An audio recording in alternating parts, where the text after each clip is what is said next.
pada Sudah Rama. pada Oke, ya. Oke, terima kasih. terima kasih. Suara saya mantul ya? Suara saya mantul ya. Kenapa ini? Tapi untuk anak, barangkali untuk siswa itu pemerintah harus berpikir untuk bagaimana siswa bisa mengikuti pembelajaran dengan sistem daring seperti ini untuk tidak hanya sebatas menyiapkan kuota pulsa, tapi kendala yang ada terutama di wilayah pedesaan itu memang tidak semua anak mempunyai media atau mempunyai alat, mempunyai HP yang bisa digunakan untuk pembelajaran seperti ini. Satu. Yang kedua, kalau di desa itu juga jaringannya susah. Saya sudah mencoba video call saja untuk satu kelompok. Saya punya siswa itu 21. Di satu kelompok itu saya punya 5, ada yang 6 itu. Itu untuk video call paling-palingnya bisa hanya 1-2 anak. Kendalanya itu jaringan atau mungkin HP-nya yang kurang bagus. Barangkali kalau ke depan pemerintah ingin pembelajaran seperti ini diterapkan karena tuntutan ya mungkin harus menyiapkan barangkali memberikan bantuan kepada mereka yang tidak mampu untuk alat atau medianya. Pembelajaran daring untuk siswa, terutama siswa di level bawah ya, seperti TK, PAUD, SD, MI, ini berbeda secara psikologis maupun secara metodologinya dibandingkan dengan yang sudah berada di level lebih tinggi seperti SMA, SMK, MA, Madrasah Aliyah maupun perguruan tinggi, karena anak-anak itu bagaimanapun juga masih butuh sentuhan-sentuhan emosional ya, masih butuh juga secara psikologis itu perhatian yang lebih yang mungkin bisa dilakukan hanya dengan tatap muka, tidak bisa tergantikan oleh pertemuan yang virtual ya. Nah ini juga harus dipikirkan juga. Nah ini yang memungkinkan berbeda kebijakan untuk perguruan tinggi atau untuk level pendidikan dasar ya. Untuk perangkat dan lain-lain ini juga memang betul harus dipikirkan. Kenapa? Karena yang namanya masyarakat kita ini, apalagi dalam kondisi yang kemarin seperti ini ya, terpuruk secara ekonomi, itu sangat ada perubahan drastis ketika pandemi, sehingga memungkinkan secara ekonomi pun yang biasanya mungkin katakanlah biaya untuk pendidikan di luar SPP ya, kalau SPP kan kebanyakan dijamin BOS, kecuali yang swasta mungkin yang tidak menggunakan dana BOS, dan swasta pun kan banyak yang memakai dana BOS. Nah ini kan perlu dipikirkan juga.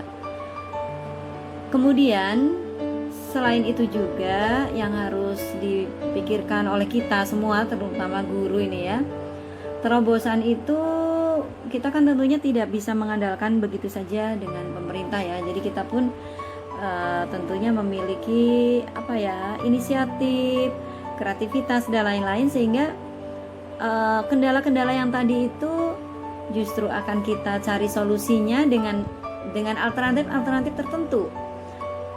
Alternatif ini yang membutuhkan kreativitas. Jadi alternatif yang sekiranya tidak bisa terpenuhi oleh tuntutan kita terhadap pemerintah, barangkali ini adalah tantangan kreativitas guru, kan seperti itu. Misalnya bagaimana caranya agar pembelajaran yang daring yang bisa dilakukan, misalnya dengan perangkat HP satu-satu setiap siswa, ini karena kondisi tertentu, kondisi darurat, sehingga memungkinkan ada ruang-ruang tertentu, misalnya menjadi seperti sekarang ini yang dilakukan oleh guru-guru SD itu kayak guru keliling, tapi ini nggak keliling karena daring, tetapi siswanya yang keliling. Misalnya ditentukan dalam satu titik mereka berada di mana untuk mengakses internet secara, ya mungkin di situ ada 5 siswa atau berapa, terutama siswa-siswa yang terkendala dengan perangkat itu tadi. Nah, ini difasilitasi oleh masyarakat di sini. Yang dimaksud itu bisa mungkin perangkat desa, mungkin dari pihak sekolah, mungkin dari donatur dan lain sebagainya. Berarti di sini harus ada kerjasama antara sekolah kan isinya ada guru, siswa ya, kepala sekolah dan lain-lain, dengan masyarakat dan keluarga. Ini yang saya maksud kreativitas. Dan ini sangat dianjurkan oleh sistem pendidikan kita, bahwa pendidikan nasional itu sebetulnya bermuara pada 3 titik, 3 pusat, tripusat. Makanya ada istilah tripusat pendidikan, yaitu pendidikan dalam lingkungan sekolah, pendidikan dalam lingkungan keluarga, dan pendidikan di masyarakat. Kalau ketiganya dapat bersinergi dengan baik, kendala-kendala yang tadi disampaikan atau yang banyak ditemui di masyarakat itu insya Allah akan bisa terminimalisir seperti itu. Pembelajarannya itu perangkat pembelajarannya itu sudah memadai ya, dengan berbagai cara-cara ataupun kreativitas guru itu saya ingin sekali ya, maksudnya membuat pembelajaran daring itu lebih bagus dengan pengalaman saya belajar membuat video pembelajaran ya, membuat video pembelajaran terpadu seperti ini. Saya itu ingin sekali membuat video pembelajaran yang lainnya yang bisa membangkitkan semangat anak bisa menerima pembelajaran dari saya. Ini termotivasi sekali Bu, makanya saya ingin sekali tahu yang apa yang bagus gitu kan, biar saya bisa terus berkreasi. Jadi bukan untuk mendapatkan nilai yang bagus, tapi saya ingin mengaplikasikannya dalam dunia pembelajaran saya kepada anak didik saya.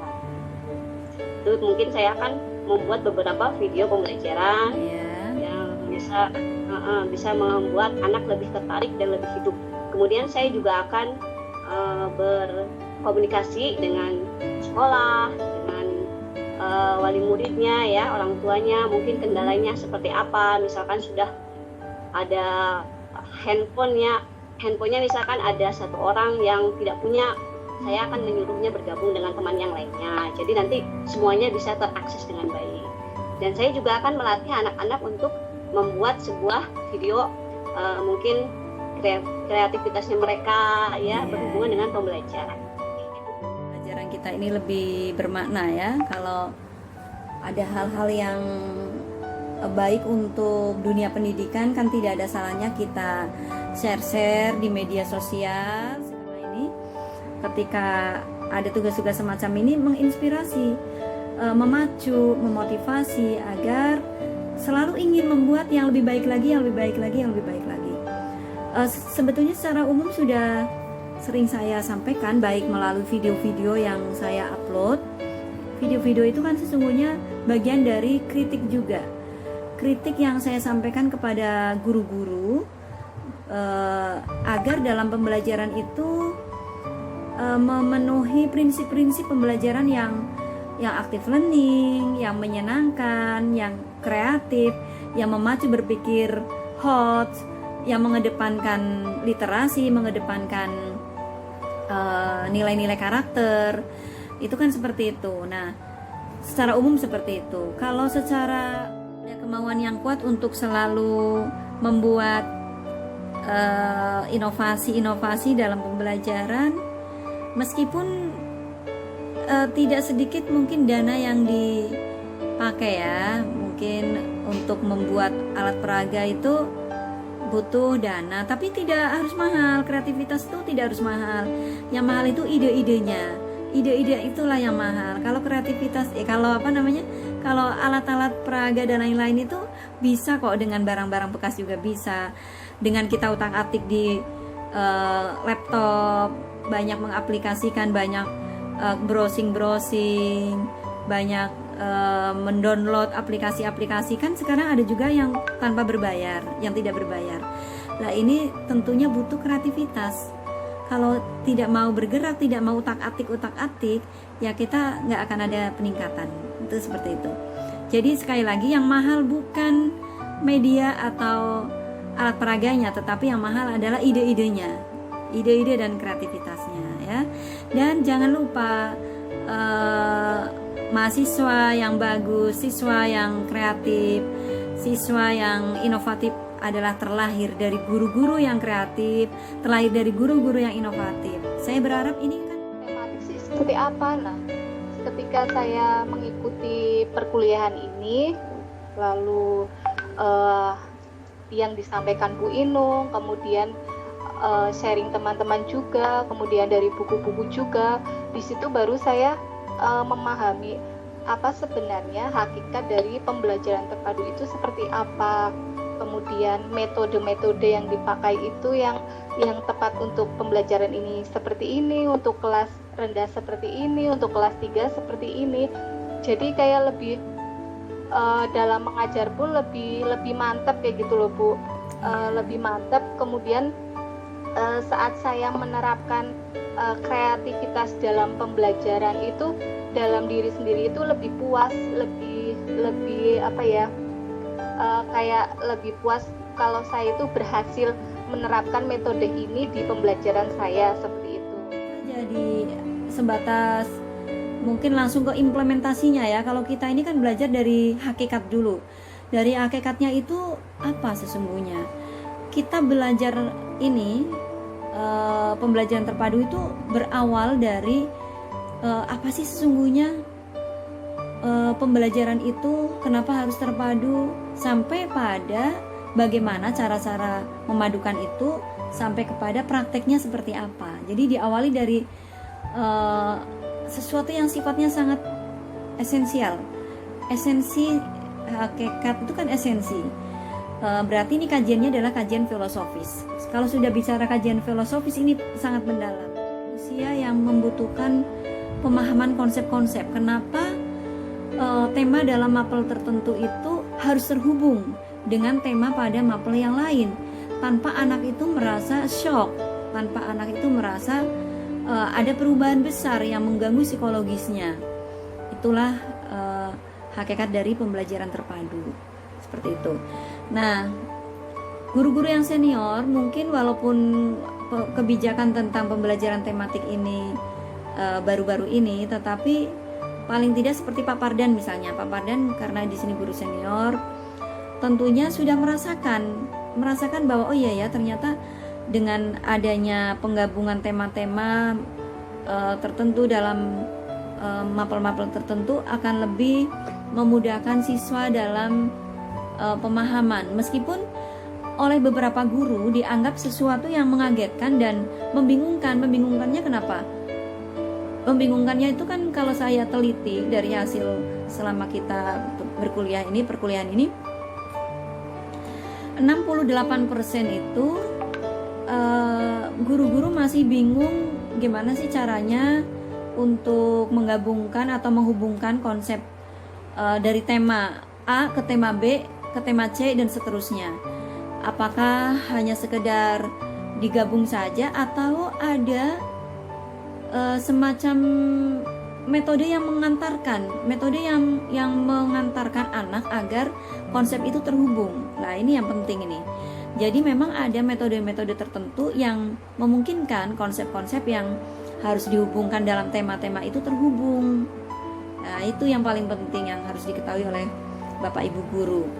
Jadi di sini persoalannya itu bukan hanya sekedar bagaimana tema-tema itu digabung jadi satu saja. Kemasan dari pembelajaran terpadu itu sebetulnya untuk menjawab beberapa permasalahan pembelajaran di sekolah.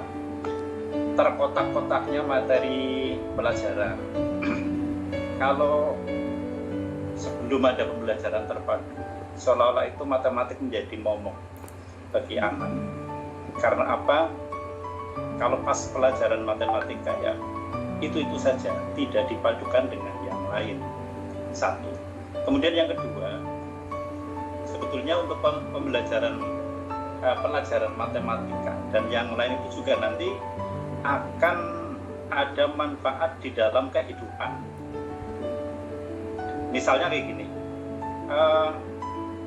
mencari volume kubus atau mencari volume balok, itu nanti ada hubungannya dengan ketika anak tersebut dewasa berumah tangga, di situ ternyata ada sebuah kebutuhan air yang harus dimasukkan ke dalam tak yang bentuknya itu.